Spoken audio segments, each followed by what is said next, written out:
15 अगस्त 1947 भारत सदियों की गुलामी के बाद सांस ले रहा था। देश को अपना संविधान मिल रहा था, लेकिन इसी नए भारत के भीतर एक और जंग छिड़ने वाली थी।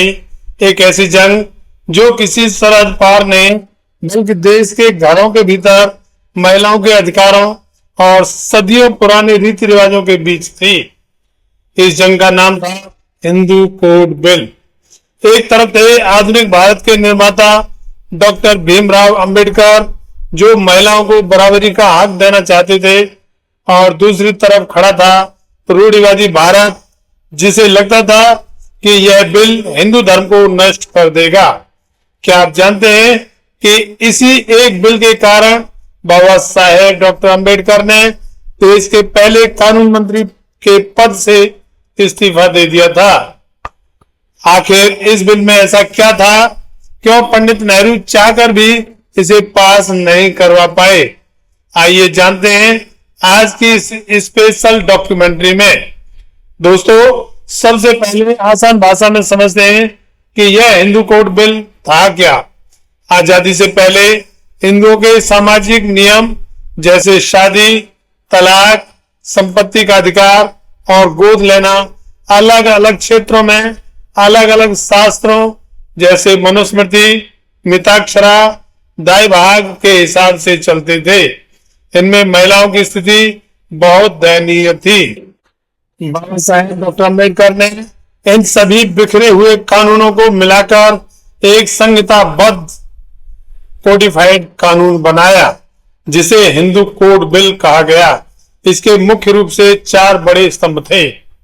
संपत्ति में अधिकार, प्रॉपर्टी राइट्स। उस समय लड़कियों को पिता या पति की संपत्ति में कोई कानूनी हक नहीं होता था। इस बिल ने बेटियों को बेटों के बराबर संपत्ति का अधिकार दिया। तलाक का अधिकार, राइट टू डाइवोर्स। हिंदू धर्म में शादी को 7 जन्मों का बंधन माना जाता था। चाहे पति कितना भी अत्याचार करे, महिला अलग नहीं हो सकती थी। इस बिल ने महिलाओं को क्रूरता या प्रताड़ना के आधार पर कानूनी तलाक का अधिकार दिया। एक पत्नीत्व। इससे पहले कोई पुरुष कितनी भी शादियां कर सकता था, यानी कि पुरुषों को एक से अधिक शादियां करने की छूट थी। इस बिल ने पुरुषों के लिए एक ही शादी को कानूनी रूप से अनिवार्य बनाया। अंतरजातीय विवाह, इंटरकास्ट मैरिज। अलग अलग जातियों में शादी को कानूनी मान्यता दी गई ताकि जातिवाद की दीवारें टूट सके। अब सवाल उठता है कि बाबा साहेब इस बिल के पीछे अपनी पूरी राजनीतिक ताकत क्यों झोंक रहे थे? इसके पीछे उनकी एक गहरी दूरदर्शी सोच थी। बाबा साहेब का एक मशहूर कथन है, मैं किसी समुदाय की प्रगति का मूल्यांकन महिलाओं ने जो प्रगति हासिल की है उससे करता हूं। उनका मानना था कि जब तक समाज की आधी आबादी यानी महिलाओं को सामाजिक और आर्थिक आजादी नहीं मिलेगी, तब तक भारत की राजनीतिक आजादी अधूरी ही रहेगी। बाबा साहेब की सोच, वे जानते थे कि यदि किसी महिला के पास संपत्ति का अधिकार नहीं है तो वह जीवन भर पुरुषों पर निर्भर रहेगी। यदि उसे सम्मानजनक जीवन जीने का प्रताड़ना से बचने के लिए तलाक का अधिकार नहीं है तो वह घरेलू हिंसा की शिकार बनी रहेगी। बाबा साहेब हिंदू समाज के भीतर ही कुरीतियों और जातिवाद को कानूनी चोट के जरिए खत्म करना चाहते थे। उनके लिए यह सिर्फ एक कानून नहीं बल्कि सामाजिक क्रांति, सोशल रिवॉल्यूशन का जरिया था। यहाँ कहानी में एक बड़ा ट्विस्ट आता है। प्रधानमंत्री जवाहरलाल नेहरू व्यक्तिगत रूप से इस बिल के समर्थक थे। वे भारत को एक आधुनिक और सेकुलर देश बनाना चाहते थे, लेकिन फिर विरोध कहां हुआ? विरोध खुद कांग्रेस के भीतर और देश के रूढ़िवादी तबके से शुरू हुआ। डॉक्टर राजेंद्र प्रसाद का विरोध। देश के पहले राष्ट्रपति डॉक्टर राजेंद्र प्रसाद इस बिल के कड़े विरोधी थे। उनका तर्क था कि यह बिल सदियों पुराने हिंदू रीति रिवाजों में जबरन दखलंदाजी है। उन्होंने नेहरू को पत्र लिखकर यहां तक कह दिया था कि वे इस बिल पर अपने वीटो का इस्तेमाल कर सकते हैं। हालांकि भारत में किसी को कोई वीटो का अधिकार होता नहीं है। संसद के भीतर का मोर्चा। कांग्रेस के बड़े नेता जैसे मदन मोहन मालवीय के बेटे गोविंद मालवीय और प्रभुदत्त ब्रह्मचारी ने संसद के भीतर और बाहर इसका पुरजोर विरोध किया। उनका कहना था कि अगर सिर्फ हिंदुओं के कानून बदले जा रहे हैं तो मुसलमानों और ईसाइयों के पर्सनल लॉ क्यों नहीं बदले जा रहे। यह हिंदू धर्म पर हमला है। नेहरू के पैर क्यों उखड़े।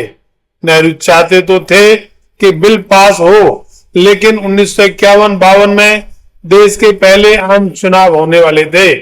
नेहरू को डर था कि अगर उन्होंने इस रूढ़िवादी हिंदू समाज के खिलाफ जाकर जबरन बिल पास कराया तो कांग्रेस चुनाव हार सकती है। इसलिए नेहरू ने बीच का रास्ता निकालने की कोशिश की और बिल को टालते रहे। बाबा साहेब इस राजनीतिक अवसरवाद यानी कि पॉलिटिकल अपॉर्चुनिटिज्म से बेहद आहत हुए। उन्हें लगा कि नेहरू उनके वादे से पीछे हट रहे हैं और आखिरकार सितंबर 1951 में भारी निराशा के बीच बाबा साहेब डॉक्टर अम्बेडकर ने कानून मंत्री के पद से इस्तीफा दे दिया। बाबा साहेब का इस्तीफा स्वतंत्र भारत के इतिहास की एक अभूतपूर्व घटना थी, लेकिन क्या उनका यह बलिदान बेकार गया? बिल्कुल नहीं। 1952 के आम चुनाव में नेहरू भारी बहुमत से जीतकर वापस आए। अब उनके ऊपर रूढ़िवादियों का दबाव कम था। नेहरू जानते थे कि वे पूरा हिंदू कोड बिल एक साथ पास नहीं करवा सकते, इसलिए उन्होंने एक चतुर रणनीति अपनाई। उन्होंने इस बड़े बिल को 4 छोटे छोटे हिस्सों में तोड़ दिया और 1955 से 1956 के बीच इन्हें एक एक करके संसद से पास कराया। इन्हें आज हम हिंदू लॉ के नाम से जानते हैं, जो इस प्रकार हैं। 1955 और 1956 के बीच संसद ने 4 प्रमुख कानून पारित किए। नंबर 1, हिंदू विवाह अधिनियम 1955, हिंदू मैरिज एक्ट, एक पत्नी एक पति व्यवस्था को कानूनी आधार मिला। तलाक के प्रावधान शामिल किए गए। विवाह से जुड़े अनेक नियम स्पष्ट किए गए। नंबर 2, हिंदू उत्तराधिकार अधिनियम 1956 यानी हिंदू सक्सेशन एक्ट। उत्तराधिकार के नियमों में महत्वपूर्ण सुधार किए गए। महिलाओं के संपत्ति अधिकार पहले की तुलना में काफी मजबूत हुए। हालांकि बेटियों को सहभाजक का पूर्ण समान अधिकार बाद में 2005 के संशोधन से मिला। तीसरा है हिंदू अल्पवयस्कता एवं अभिभावकता अधिनियम, Hindu minority and guardianship act. और चौथा है हिंदू दत्तक ग्रहण एवं भरण पोषण अधिनियम 1956 यानी हिंदू एडॉप्शंस एंड मेंटेनेंस एक्ट। यानी जिस व्यापक हिंदू कोड बिल को एक साथ पारित नहीं किया जा सका, उसके अनेक महत्वपूर्ण सिद्धांत बाद में अलग अलग कानूनों के रूप में लागू हुए। इस तरह बाबा साहेब का देखा हुआ सपना टुकड़ों में ही सही लेकिन कानून की शक्ल में हकीकत बना। दोस्तों, आज भारत की महिलाएं कारपोरेट बोर्ड रूम से लेकर राफेल लड़ाकू विमान उड़ाने तक जो मुकाम हासिल कर रही हैं, उसकी कानूनी नींव इसी हिंदू कोड बिल के संघर्ष में रखी गई थी। बाबा साहेब ने जो कुर्बानी दी, उसने भारतीय समाज की आधी आबादी को वो हथियार दिया जिससे वे अपने हक के लिए लड़ सके। भले ही उस समय राजनीति जीत गई और बाबा साहेब को इस्तीफा देना पड़ा, लेकिन इतिहास गवाह है कि वैचारिक जीत अंततः बाबा साहेब डॉक्टर भीमराव अंबेडकर जी की ही हुई।